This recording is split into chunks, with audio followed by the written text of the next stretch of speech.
What's going on, family? I'm Scrapbook Boxing Museum of the Forgotten Fisticuffs series. I want to continue to examine 100 years of world championship fights. We're chopping away at this. February 16th, 1955, world middleweight champion Carl Bobo Olsen defeats Ralph Tiger Jones 10 rounds in Chicago Stadium. It was a non-title affair. Carl Bobo Olsen defeated fighters such as Kid Gavilan, Wayne Thornton, Patty Young, Earl Turner, Kenny Watson, Garth Panther, Don Lee, Lloyd Marshall, Rocky Castellani, Robert Villamain, Joey Maxim, Roy Calhoun, Cisco Rodriguez, Chuck Hunter, Roy Miller, Paul Lewis, Jesse Baldry, Pierre Langlois, Eugene Hairston. We lose to fighters such as Davey Sands twice, Jose Torres, who was a light heavyweight champion. Ray Robinson was a six-time champion, 5-time middleweight, 1-time welterweight. Doug Jones, who would take the distance. Muhammad Ali, at that time Cassius Clay, New York's Madison Square Garden. Doug Jones was from New York. He was a very good fighter he was. Archie Moore and Don Fulmer. Now, Don Fulmer would fight Amo Griffith for the first junior middleweight championship belt. He was the younger brother of Gene Fulmer. Archie Moore, as you know, he fought every last black murderous row you can think of. He knocked out 7 of them. So Archie Moore was the good. So Carl Bobo Olsen was a very good fighter. But he would be in the ring with Ralph Tiger Jones. He wanted to prove a point to Ray Robinson. The last time Ralph Tiger Jones was in the ring, was with Ray Robinson. And he gave Ray Robinson the business. Now, Ray Robinson hadn't fought in 3 years. He had one fight before the Ralph Tiger Jones fight. So, in my estimation, he wasn't tuned up enough to fight a man of that caliber and a style of that aggressive. So let's take a look at Ralph Tiger Jones and Carl Bobo Olsen on the night of February 16th, 1955.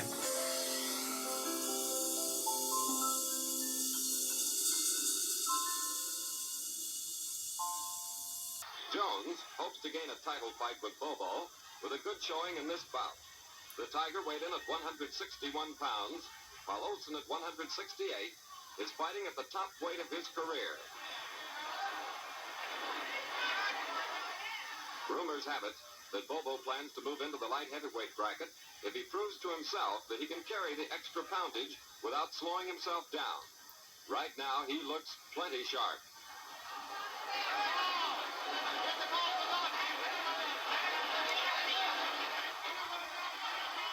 Round 4 finds Jones in the white trunks wading in and mixing it with the champion. But balding Bobo's left hooks to Tiger's face and his right-hand shots seem to bewilder the Tiger.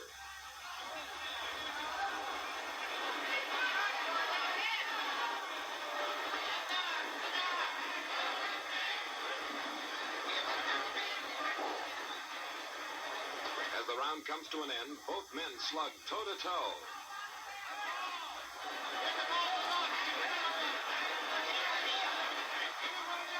Olsen, fighting out of San Francisco, enters the 6th round, leading in the fight. Bobo is seeking his 61st win in 67 starts. Olsen lands with such authority that cuts are opened upon Jones's nose and right eye. The cuts have the Tiger in a bad way as Bobo lashes out and lands almost at will. The Tiger manages to survive the round, but it's doubtful if he can carry on. Dr. John H. Pribble is called to Jones's corner to examine the lacerations. He declares that the Tiger is able to continue. The bloody battle moves into the 10th and final round. Then Olsen backs Jones into a neutral corner and blasts away.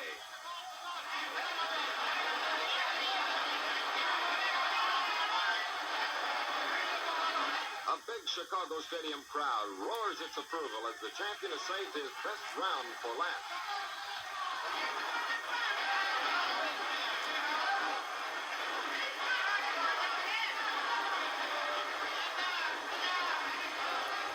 With less than a minute left in the fight, Olsen and the game Tiger Jones flail away in mid-ring, but the champion is getting much the better of the exchange. Jones is backed into the ropes as Olsen fires like a machine gun.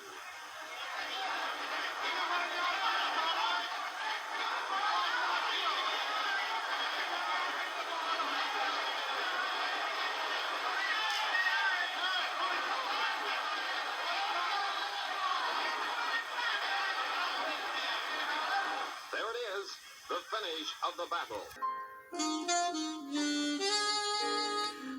April 1st, 1955. Boston's contender Tony DeMarco stops Newark, New Jersey's world welterweight champion Johnny Saxton 14 rounds to pick up the crown in his hometown. Now, Tony DeMarco, his name was Leonardo Liardo. He was known as the Boston Bomber.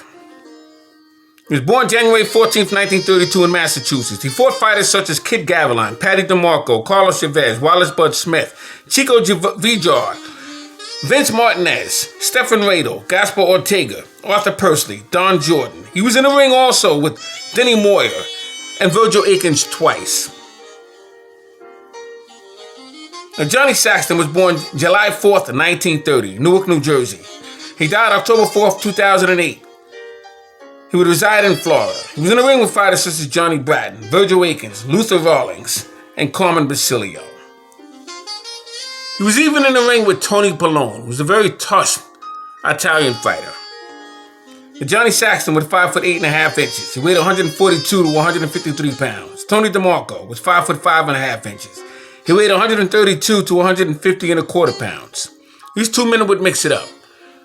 And Tony DeMarco would take out Johnny Saxton because Johnny Saxton decided to try to slug unnecessarily with Tony DeMarco. Had he boxed, he would have knocked out Tony DeMarco. Let's take a look at that fight between Tony DeMarco and Johnny Saxton on the night of April 1st, 1955.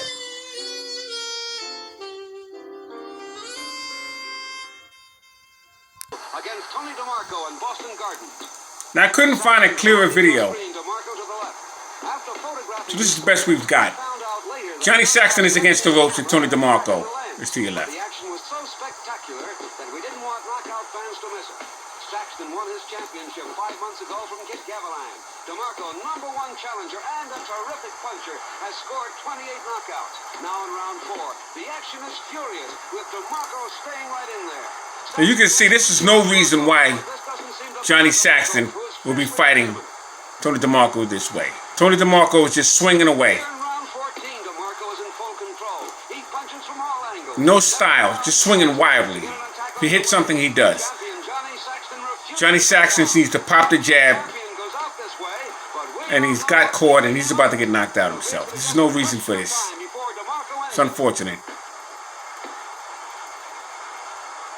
But in a way, it's fortunate because Tony DeMarco would have his wars with Carmen Basilio. This is not how you fight a man like Tony DeMarco. Saxton gets up, only to be met by swarms of DeMarco punches thrown from all angles in a wild demonstration of fighting fury. Just wanted to show you this fight. Let's take a look at another fight. With every punch in the book, the champion is completely helpless. DeMarco is now the world welterweight champion. From Boston. By the way, I met Tony DeMarco. Very interesting individual.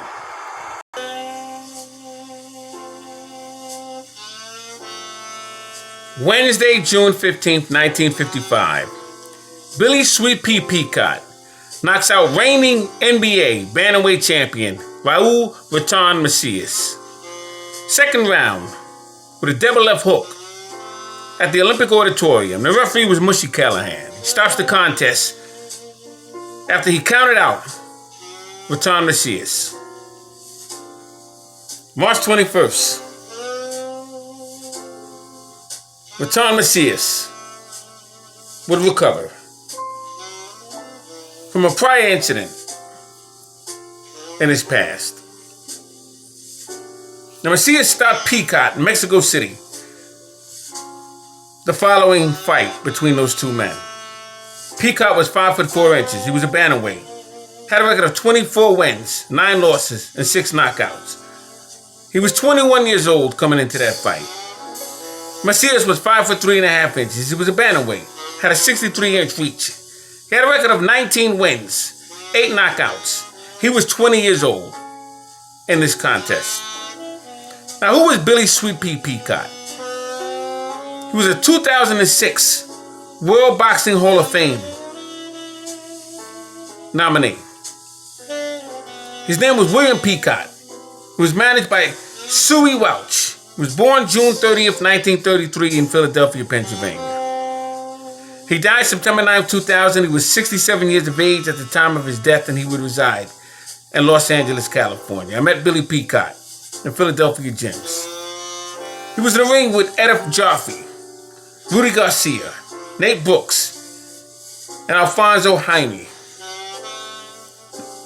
Now, Billy won a 1950 amateur Mid-Atlantic Flyweight Championship in the AAU division in Philadelphia as a novice over Sherman Nelson. He would win the Golden Glove Championships. Was sponsored by the Daily News in Philadelphia.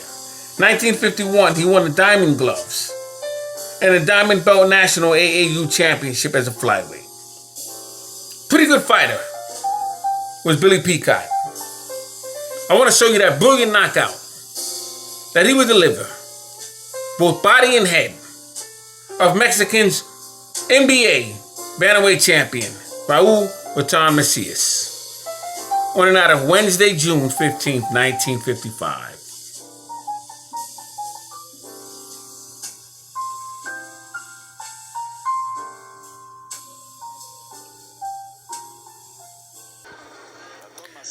Now, I just want to show you this fight here. Billy Sweet Pea Peacock just dropped Raul Raton Macias. He's the NBA bantamweight champion. Now, I remember the first time I watched this fight with my dad. We were looking at this, and we were looking at the technique of Billy Peacock. Now, Peacock doesn't have the greatest record, but he's a very well-schooled technical fighter. Look where he keeps his hands.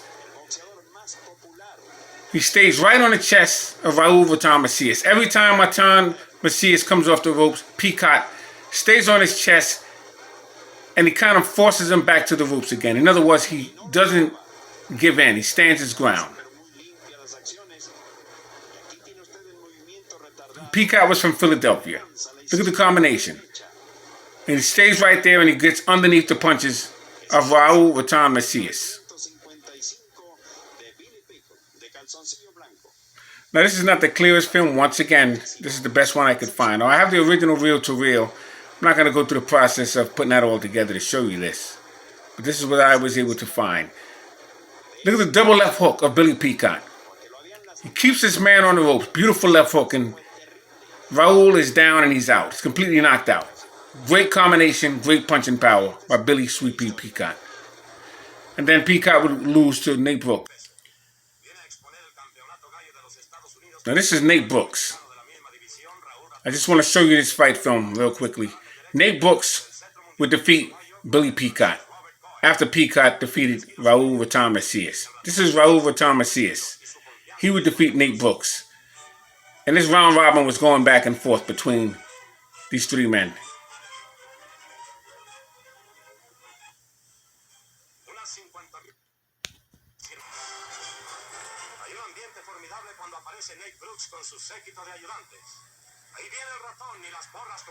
Now they're in Raul Raton Macias' hometown in Mexico as they cheer their man on. You just saw Nate Brooks walk into the ring. This is Raul Raton Macias walking in right now.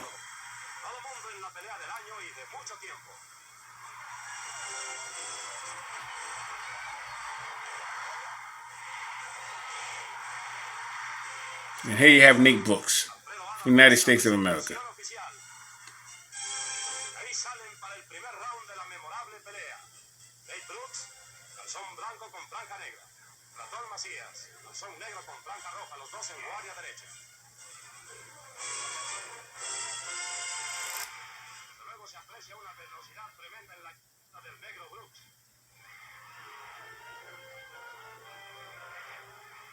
And Nate Brooks has a very good jab. Keeps his hands a little low, and that's going to be a problem for him during the course of his career. If you notice, Raul Raton Macias keeps his hands up nice and high.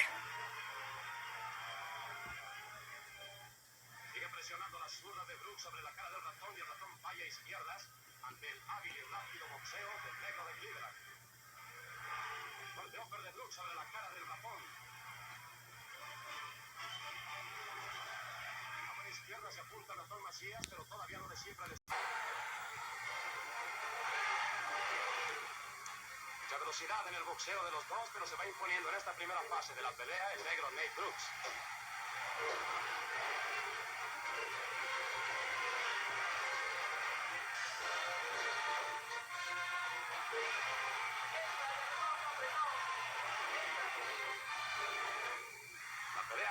tercer episodio. La gente sigue esperando que el ratón Macías pueda penetrar a la guardia del negro Brooks, pero este a base de rápidas y largas izquierdas ha mantenido a distancia al campeón mexicano.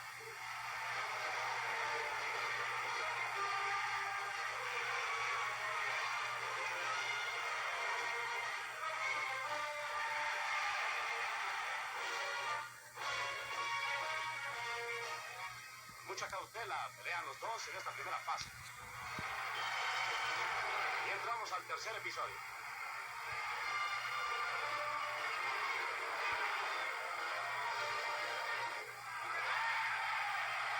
Two pretty good fighters. And they broke by overtime assists.